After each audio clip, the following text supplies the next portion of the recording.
So I'm sure you all remember the video of the tank that ran over the civilian vehicle, and if you don't, I will actually play it right now, but I do want to go through and say that it has most likely been debunked at this point.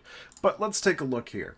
So as you see here, this little anti-aircraft, the Strela 10 that's right here, ends up swerving down the street and seems to purposefully go over a civilian vehicle. Why don't we just take a little look here? And feel free to read the subtitles associated with this because it shows the mentality at the time of how people just immediately jump to certain conclusions.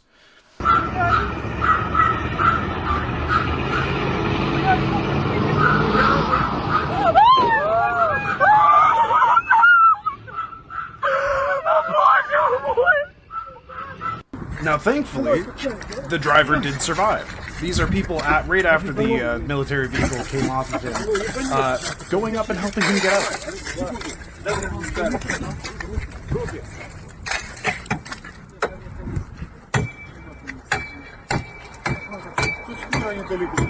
The Russian tank appears to have been part of a convoy that was led by a group of people dressed like Ukrainian soldiers, but were Russian, according to this. The convoy came under fire by Ukrainian forces. You know what, let me go back to this. I just want to kind of gloss over what he just said here. During the last 2 days, didn't go back far enough. Here it is. The convoy came under fire by Ukrainian forces, and the incident seemed to happen during the Russian attempt to avoid the Ukrainian fire. Not entirely true, but I digress. At least the man is safe, and the tank didn't kill him or maliciously try to. There's a bit more to this story than meets the eye. So when we start talking about this, we have to realize that there's going to be more nuance than typical in these situations. So I did find a site that did end up doing their due diligence and geolocating the actual scene based on several different videos that have been introduced here. So I'm going to read from them. To verify these videos' authenticity, we geolocated and dated each one of them. To do this, we used several visual clues in the videos, such as tram tracks, the shape of the road where the incident took place, and the colors of the cars parked nearby. All the videos were indeed taken the morning of February 25 at this location in the Obolon district of Kiev. Next, we examined the military vehicle involved in the collision. As several journalists and open source investigations claimed, the armored vehicle is a Strela 10, a model of anti-aircraft missile launcher used by the Ukrainian army. For example, there is no letter Z painted on the side of the tank, something the Russian military has used since the start of this conflict as a distinguishing mark to differentiate their equipment from similar Ukrainian models. This type of surface-to-air missile launcher isn't designed for close combat in urban environment, but rather to support retreating troops, according to Rob Lee, a doctoral student at the Department of War Studies at King's College London. It shows soldiers dressed in Ukrainian uniforms chasing and shooting at the driver of a military truck, in red below. I will actually show you that right now. So the military truck they're talking about is this one here. So this one here supposedly had a Ukrainian Russian saboteur inside of it, and basically what ended up happening moments before it was there was a shootout between them and the chasing Ukrainian army. Or Ukrainian forces. And then just moments later, they ended up running over a vehicle. And that was completely by mistake. So going back to what they were saying, the man driving, in red below, seconds before the armored vehicle crushed the car, the man driving the military truck was also wearing a Ukrainian uniform, but soldiers who could be heard speaking in the videos explained that he was suspected to be a Russian saboteur disguised as a Ukrainian soldier. A few minutes before the incident occurred, Ukrainian Deputy Defense Minister Anna Maliar posted a message on Facebook saying that the Russian army has seized Ukrainian army vehicles and is headed towards Kiev. Just to give you a little bit more of the due diligence here, I will show you that tweet, just so you can see that I'm not just bullshitting. So take a look here. That is this tweet that's right here. And that, if you want to screen grab that, you want to translate it for me, that's perfectly fine too. But that is essentially what she had mentioned.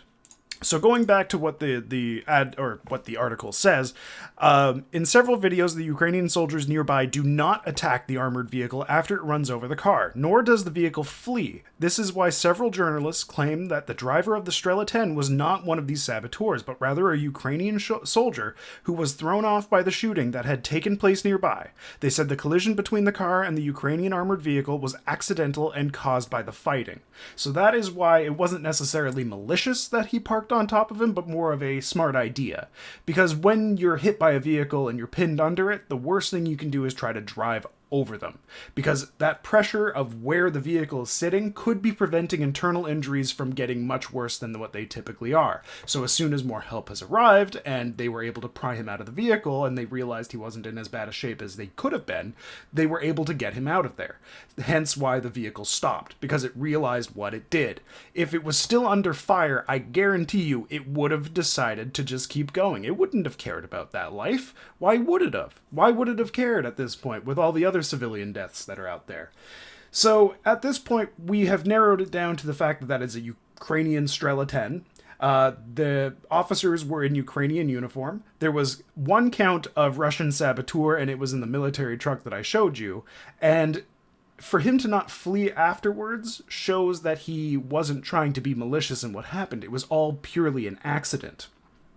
But the interesting thing is I don't see many people rescinding or correcting their articles on this. I feel like mostly because they don't want to do the due diligence in doing that. But from what I've seen, it literally just looks like an accident that happened that was blown way out of proportion, and it was done by a Ukrainian soldier. So this is why I make these videos. I make these videos because you can't necessarily believe everything you see. You can't immediately let other people think for you. That's why I don't block my comments. If you want to judge me, if you want to criticize me, fine. I've been called Putin's puppet. I've been called Putin himself. I've even been called a Holocaust denier for some reason. But I will tell you this. The reason I'm making these videos is because having the truth out there makes it go from, or keeps it from going from a war to a world war. Having the truth and less propaganda makes it so that things don't scale way worse. That's why I do this. But I'm just so glad some people out there are immediately able to decide to dig deeper and not just immediately believe what they see. Because honestly, I thought this was sketchy from the very beginning because of how early it was in the invasion. I did not think they could have had troops that were there already at that time.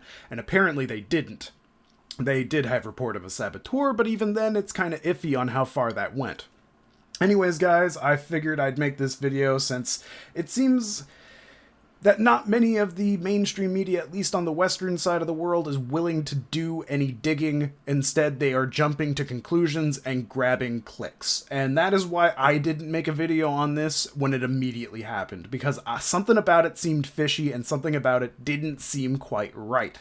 So now that I've seen what the other takes are on this, I'm glad I delayed it. I'm not trying to click or get clickbaits or get views from this. I'm just trying to balance the narrative. I'm trying to balance the fact that there is going to be misleading topics from both sides of the aisle, and I'm going to try to be as level-headed and as balanced as I can be with whatever reports I'm doing, even though I don't really consider myself a reporter. I'm just using my platform in what I think is the best way I can, and that's just putting out the honesty out there.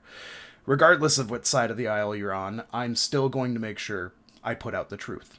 Or at least try my best to. Because at this point, this war is literally a war of information. There's so much misleading shit out there that it's so hard to keep up with, and it's so hard to debunk. Like, look at all the explosions that have showed up on TikTok and YouTube, and all of them are being debunked too, right? It's just something where I don't want to jump to conclusions, but if I have something that I feel like is good enough to put out, then I will. Anyways, guys, love you all. See you all next time. Bye-bye.